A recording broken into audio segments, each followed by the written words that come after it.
Cool. Hello and welcome.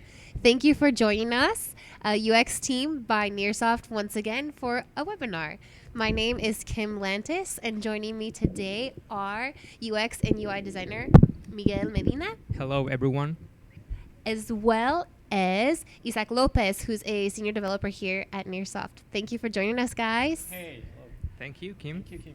Perfect. So today's webinar is going to be about improving UX to increase conversions, specifically about loyalty in the travel and hospitality businesses. So what we're looking at today is basically we're going to start out talking about travel experience in general, what that used to be, what that is today, and then how that impacts business. Looking at the emerging travel trends, what's happening, what people are expecting, and also what front end those top businesses are doing about that and where it's taking us, how we can use that to boost our customer experience and ultimately boost our business. And then, of course, our takeaways, and we'll open that up to some Q&A, questions and answers from you lovely folks. So do sign in, and if you have any questions under chat, put them there, and we'll be getting to you and love to talk with you. Also, follow us on Twitter. The handle is Nearsoft UX Webinar. Again, that's Nearsoft UX Webinar. So let's get started, guys. So how about it? Let's talk about it. Travel, the good old days.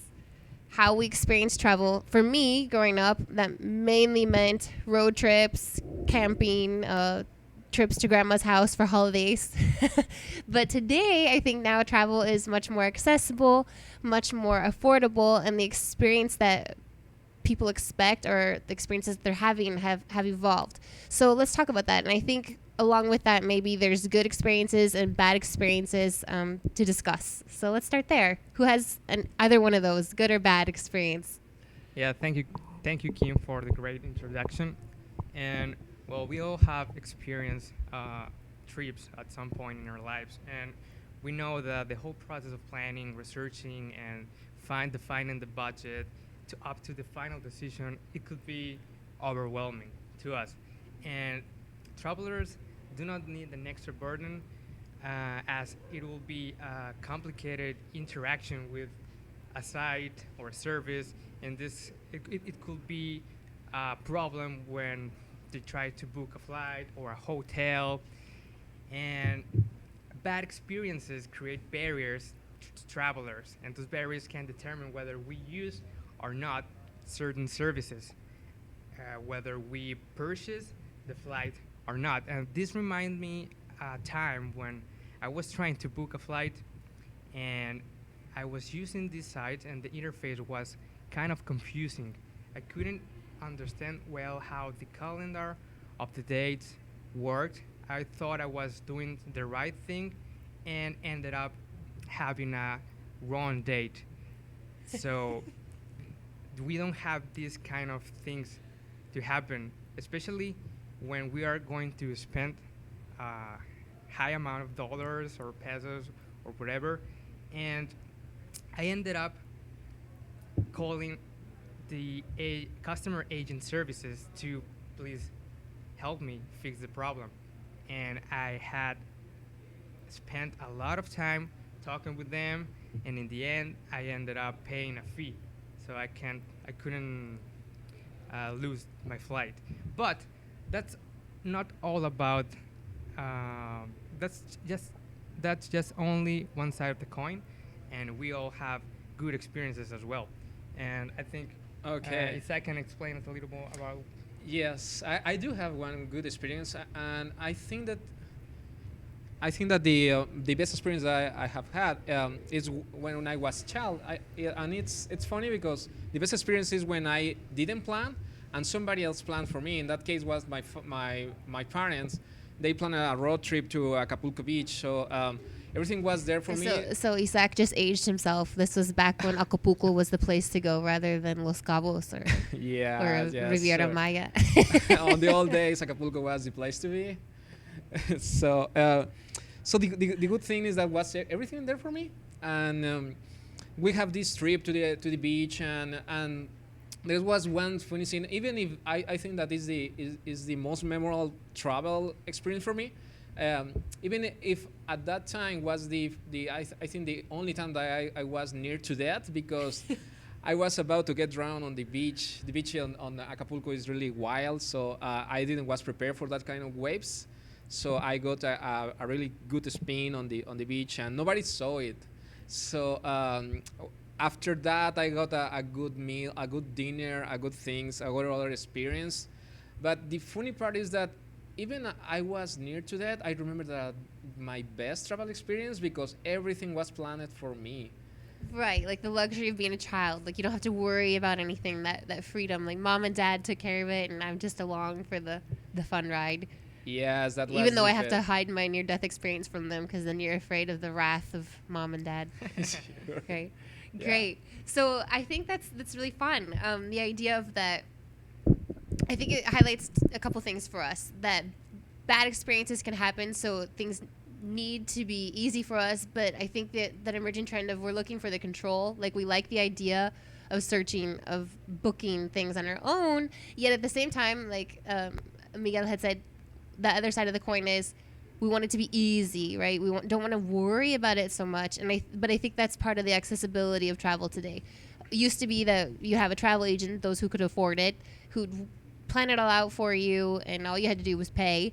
And I think that still exists, but most people, in order to travel and go places where we want to go, we need it to be accessible, and that accessibility implies then that we need to do it ourselves. Exactly, and that's about what we're going to talk about. We have identified some of the trends that travel and hospitality companies are implementing, and we believe that if they keep doing this, they will certainly boost their conversion and improve the customer experience. And one of them is provide a great customer experience and improve the services. Another one is to relate on data for a personalized experience, and the evolution of the loyalty programs. What is the next wave in loyalty? And the first one will come to what it will be the digital concierge. And we all want to have a personal assistant, as you said, Kim, guiding us and giving us helpful information about the places that we want to go. And sometimes that was kind of a barrier in the past, that it was kind of a luxury. But now with technology and tendencies moving forward, companies are investing in these products and new experiences. They will provide travelers the experience the trips as locals, as giving little breadcrumbs for them to follow in the whole experience, so they can manage that information at every time and every moment without having to go to certain locations to ask for specific information.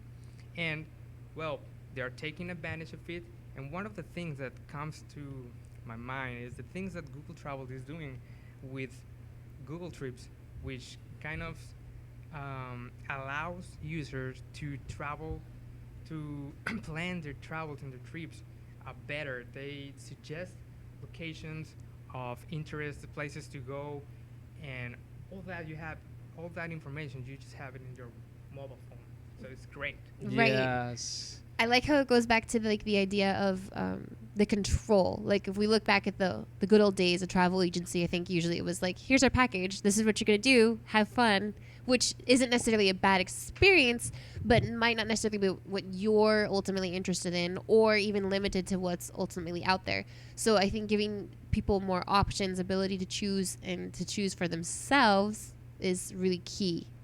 Exactly. Yeah, it's really key. And what Google did with Google Trips was impressive, not only from the technology side or the way that they implemented the technology, but also the way that they learn or they implemented learnings on mathematics and engineering problems.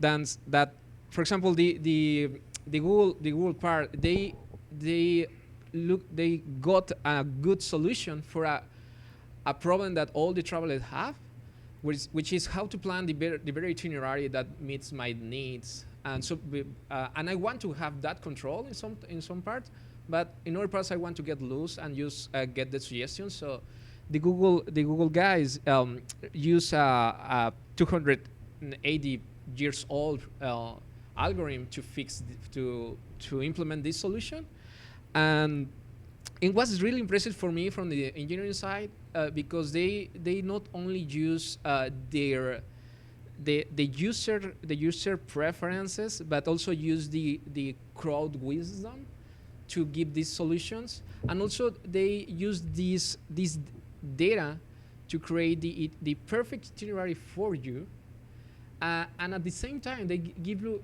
complete control about the any change that they want to do on that itinerary. So that is awesome. They did a great job on that. And I imagine it gives their user like the real time control also. Like, oh, I didn't know about that. Hey, it starts in an hour. Let's go. Yes, they did that.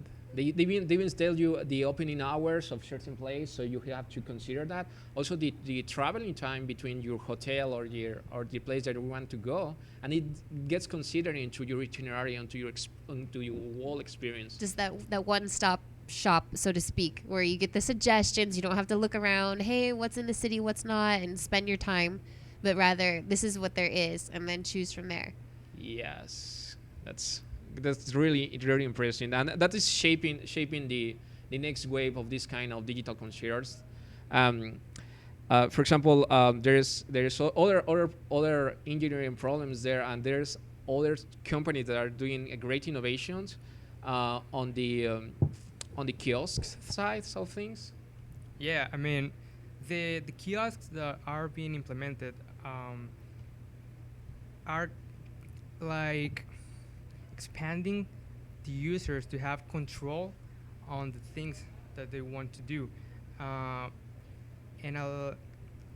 this kiosk or this self-service experience that travelers are thriving can allow them to do things before they get to the certain location of, for instance, the airport. And this kiosk that Aeromexico is doing allows things that weren't able to do before, more features, and it's a multi-channel, works with a multi-channel app and the site, which allows user to perhaps have more control on the trip they're having, and the check-in, they can do it on the go and check all the changes that they need to do in case they need to do that, and that empowers them to save time and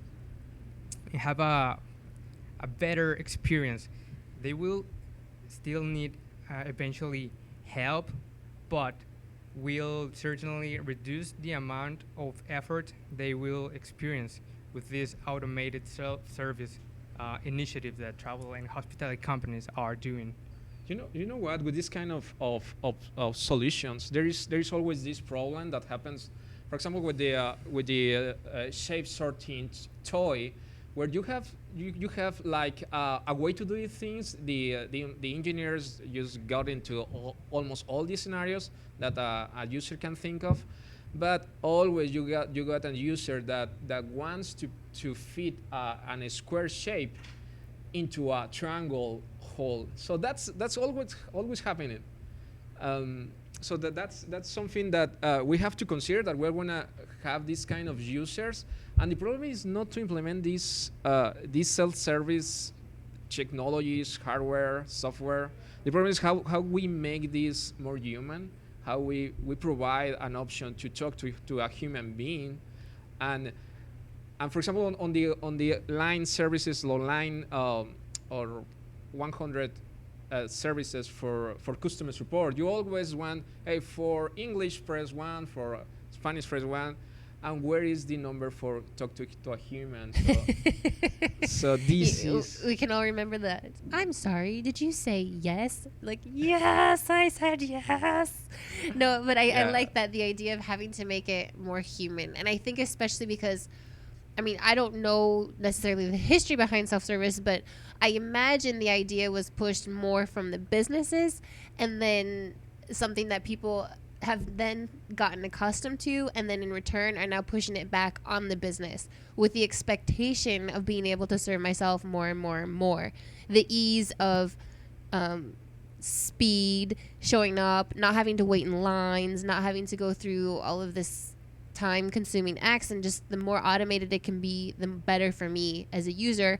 But yet I like your idea of the square peg round hole. There, we have to take into consideration that there are people, travelers out there, for whatever circumstances, whether it's their age or just their personal preferences, that might not want or aren't ready for this automation yet, regardless of whether it's trending there. And so, Yes, exactly. And the challenge here is to make those automated self-service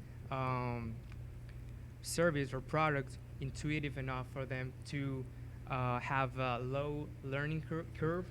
And instead, even though they may have some issues interacting with this kind of services, the system still need to provide them with the solutions to fix that specific problem, and to give them instructions clearly enough for them to complete the experience or the interaction they are having.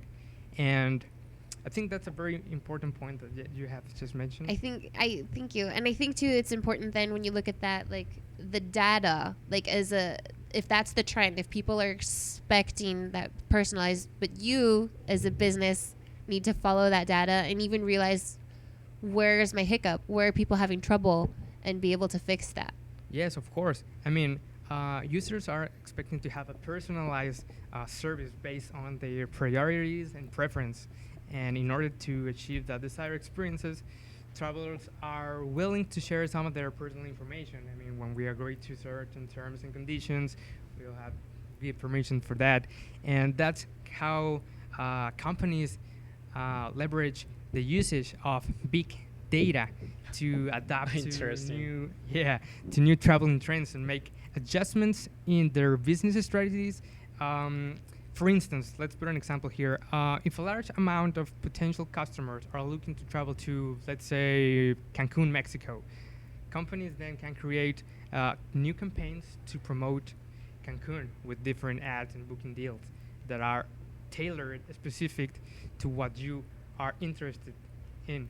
And I think here we can have a little pause. Yeah, yeah. I think that I would like to comment something on the big data thing. All right. Because Go ahead. I always when I hear the big data term, there's always this pain inside me that says, "Hey, please don't overuse that term," because there are a lot of people thinking about big data for everything, so it starts to lose its meaning. So they say, "Oh, big data, no SQL, certain kind of technology, special for that."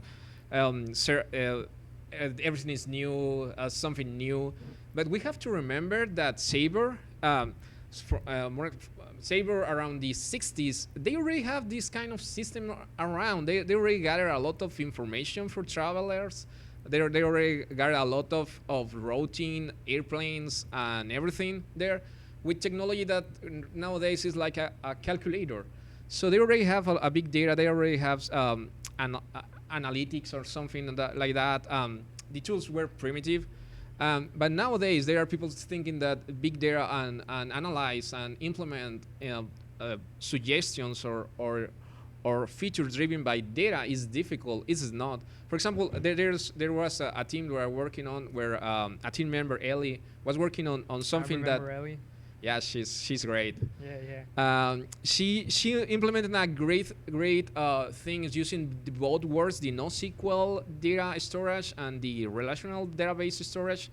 So she implemented an awesome way of how to implement the enrichment phase of an availability search. On normally when you go to a web service that sells travel tickets or hotel reservation, you always have an availability search about where do you want to get that room or wherever. So there is an important part where you have to gather the enrichment data, like the pictures, the amenities, and everything. That doesn't change that much. So normally you store that in another place.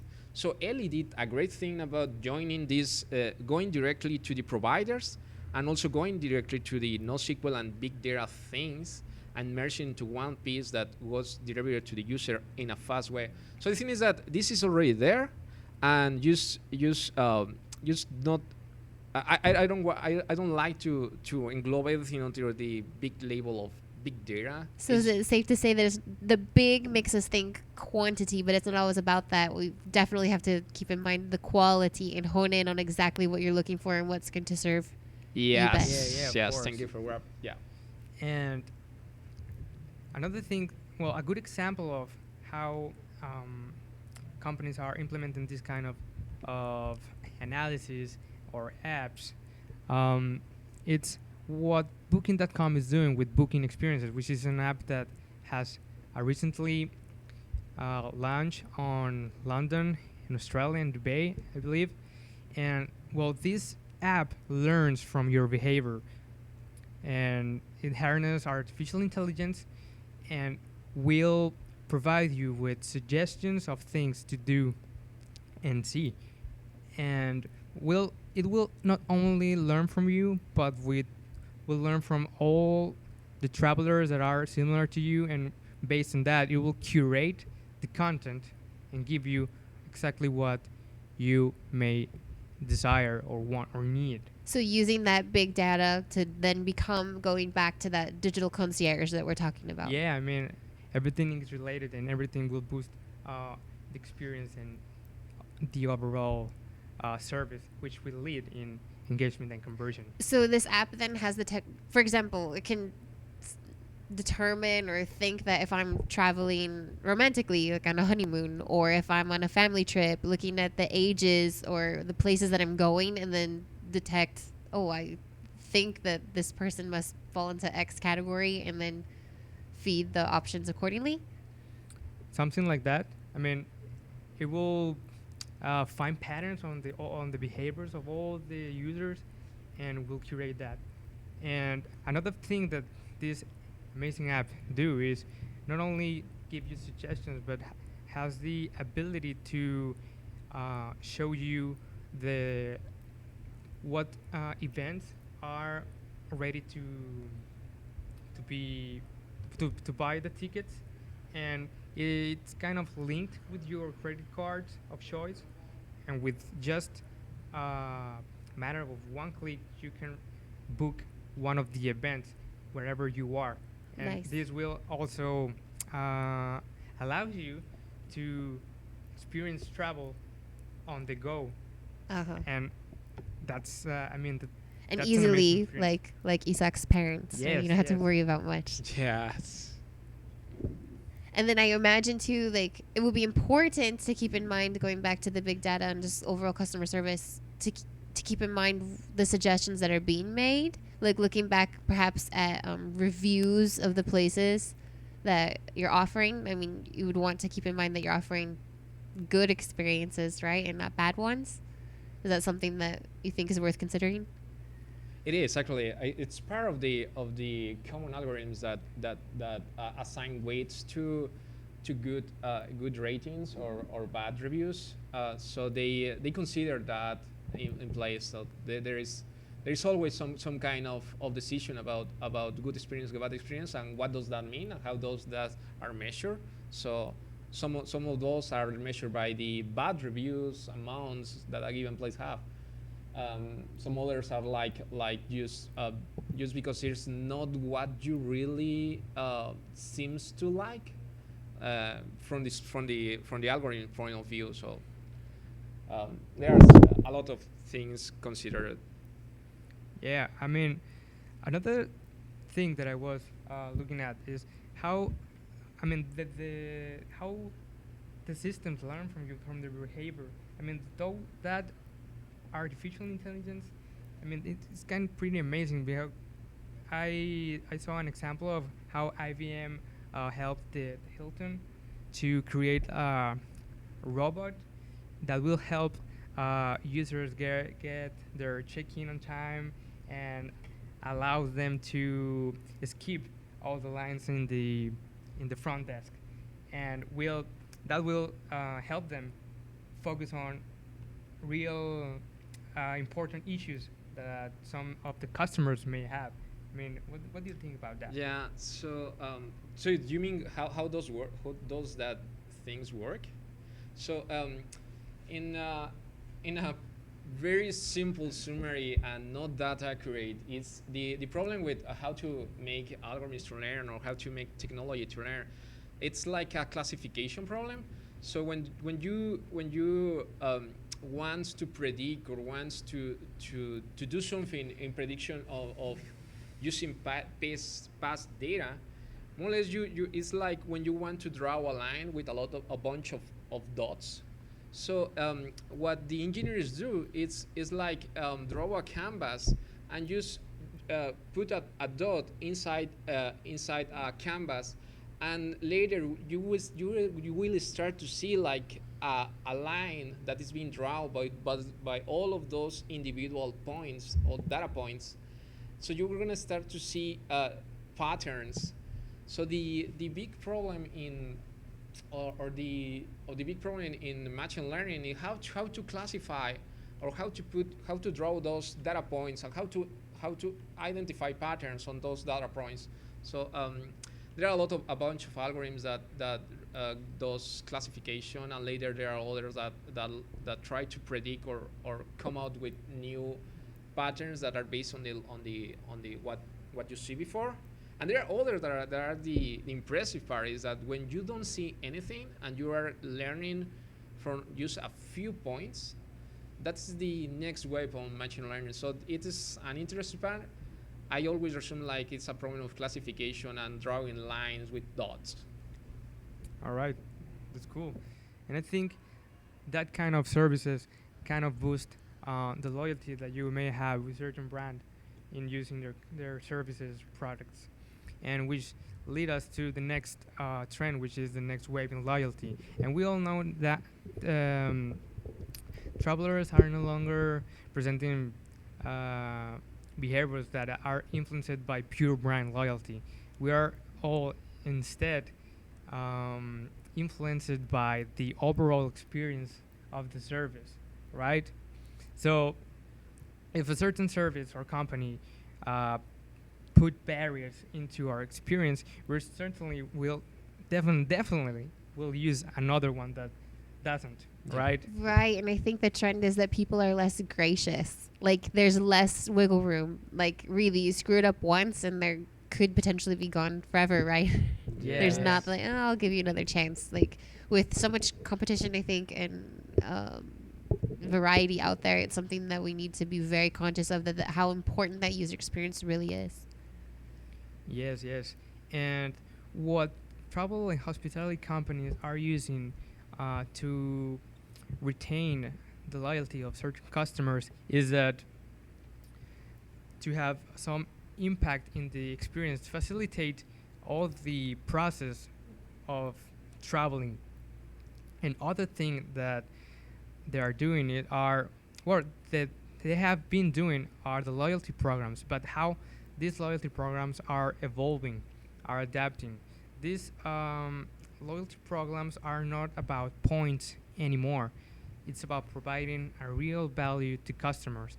To put an example, you used to have to spend thousands of dollars on a flight to get a certain amount of points, and those points will be exchangeable for, let's say, $10, which it's not kind of a tangible It's like, sort of whoopie-ding-dong-ding. exchangeable reward. I Although- mean, you couldn't use that to get a flight. You can even pay the baggage with that. Right. You know what the opportunity here about I yes the some loyalty or reward system there is this, the conversion is very low on dollar amounts, but it could be like a great value if the reward is something that you value the most than the money. For example, tickets to the movies, maybe it's the same worth $10, but it's most worthy for you. And it's tangible. It has an experience attached Exactly. to it. A coffee, yeah, it's tangible. For example, there is this kind of opportunities that there are some players that are taking advantage of that. For example, there is this company Points that they we work with that, and they have this conversion between loyalty programs that you don't need to have your customer tied to a reward system. So for example, if the customer have like 10 miles or 10,000 miles, and those are like $10 only, these the companies like Points, they convert those 10 miles into maybe a coffee and your nearby Starbucks, or maybe a gift card of Amazon. So they have this conversion in place, and they deal with a ton of providers. So your user is not tied to only you. Right. And I like that convenience and the idea of it being close to home because, I mean, most people don't get to travel that often, once, twice, 3 times a year, if we're lucky, excluding those who are, travel for business all the time. But when it comes to like vacationing, I mean, it's fewer and far between. And so when you can get that reward, it's something close to home, I think there's that humanness that we talked about earlier. Yeah, more accessible reward. And a good example of this is how Norwegian flights do. They offer their loyal travelers the fast track passage, which is a way to pass to security screening to the airport in the fastest way. So it's very it's about valuable. creating a real value that will certainly help them to get to a certain point in the travel experience. It's something of great value. And another thing that you already mentioned is what Aeromexico is doing with Club Premier, that allows travelers to exchange their points not only in the platform buying flights, but also they allow them to gain points by daily shoppings. They can claim their points on the Mac store, on some bookstores or shopping districts. Yeah, they have the great alliance on different industries. Exactly.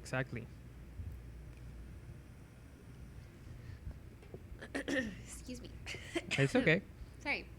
That's awesome. Like I'm really glad. I think we're coming to the end of our webinar today, but to look at just how companies are and how we can continue that creation of boosting our customer experience to boost our business. And ultimately, we're looking at that coming down to connecting the dots across the entire traveling experience. So starting all the way from booking to even while you're actually on your trip, then the coming home with loyalty programs, like making it come full circle. And just keeping in mind that it's about allowing your users to experience service at their own pace, trying to keep in mind just where different people might be in their ease and comfortability, I think, with the technologies of today that are trending that way. And whether they're comfortable with it or not, that's the way it's going to happen. So when you look at those people, there may always be that square peg who just doesn't get it and it's trying to fit into a round hole. And with that, it's keeping the user experience in mind at all times. Is this easy? Testing it and testing it again and coming back and always thinking about how you can make it better, bigger and better. Yes, and if we know what are the needs, the satisfied and unsatisfied needs of our users or travelers, we travel and hospitality companies can certainly adapt their strategies and will lead to a better service, a better experience of the travel process, and ultimately with conversion and loyalty to that brand and service. Yes, I really like that, the idea of personalizing, where as much as as humans, I think we like to think that we're intellectual beings, which we are, but first and foremost, and we will always be emotional beings, I think. And so it's very important to have things personalized. We like to be, I think, the center of everything. And so when we feel like we're being singled out and the focus, there's going to be an increased experience there. Yep. Perfect. So with that, I guess it's time to receive your questions from our audience. There was one that came up, and this came from Fausto, which is really fun. He says, how could we become that child again, having the trip planned for us? So what are your ideas? The idea of I can't necessarily afford a travel agency, nor is that necessarily where I want to go, but how do I make it easy? We can use all the technology that the companies are developing to provide us with the experience that we always want. And like I said, like little breadcrumbs that will facilitate our experience while planning, while discovering what parts of the destination we want to go. We want easy access to everything. And it's trying to replicate what it was. I don't know if that answered the question or if Isaac wants to add something else. I have something. I have this little fantasy of mine of seeing someday in the short future of something like the Google Home, the Amazon Echo, or the Microsoft Alexa. Those are things that you put into your house, and they're helping currently and right now. They help you to, hey, please play some adult music first, please, or some party music. So this kind of home assistance already gives you a great value by making making your home feel more home, making you feel like at home. So I am thinking the day when we are able to take this assistance out of the home and going into the road, and wherever you go, they're going to be there for you. For example, now you say, okay, Google, what is my next meeting? So Google is going to say, okay, your next meeting is that. So I am imagining something like, hey, Google, next month I want to go to the beach. Please book me everything and make the payments and tell all my coworkers that are going to be out and handle all my email for me. I am dreaming for that. So probably it's on the next 5 years that that's going to happen, and I'm waiting to be part of that. I know it's going to be very, very exciting. Um, with that, I think it's a wrap. So thank you very much, folks, for joining us today.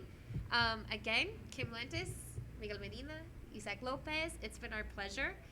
If you're interested in knowing more, go ahead and visit us at ux.nearsoft.com. And I also have to do a little plug here because it fits very well with our theme of today. Go ahead and visit also dojo.nearsoft.com. Tomorrow we're having a dojo live with a really, really cool guest. His name is Raj Singh. I believe I pronounced that correctly. He's the CEO of Go Moment, Go Moment Inc., and he'll be talking about their artificial intelligence app called Ivy, who works with hotels. And so she actually works as like an app for better customer service, solving problems for your guests and things like that. So be sure to check that out. So ux.nearsoft.com, dojo.nearsoft.com, and of course, feel free to email us at ux-team@nearsoft.com or give us a call. There's Sandra's number right there. She's a lovely gal, lovely to talk to, and she looks forward to hearing from you. So until next time, bye. Goodbye. Bye, guys.